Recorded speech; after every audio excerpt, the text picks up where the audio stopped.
Heute zeige ich euch, wie man jemanden applaudieren tut. Genau.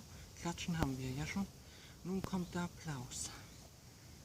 Also dafür brauchen wir wieder 2 Hände und schlagen sie gegeneinander. So.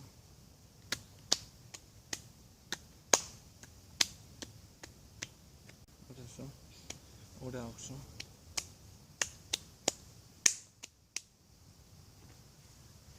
Oder auch so.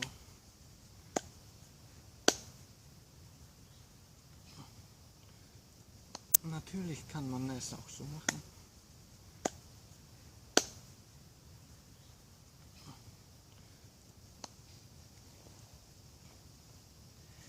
Das war's. So funktioniert der Applaus. Für all jene. Dann bis zum nächsten Mal.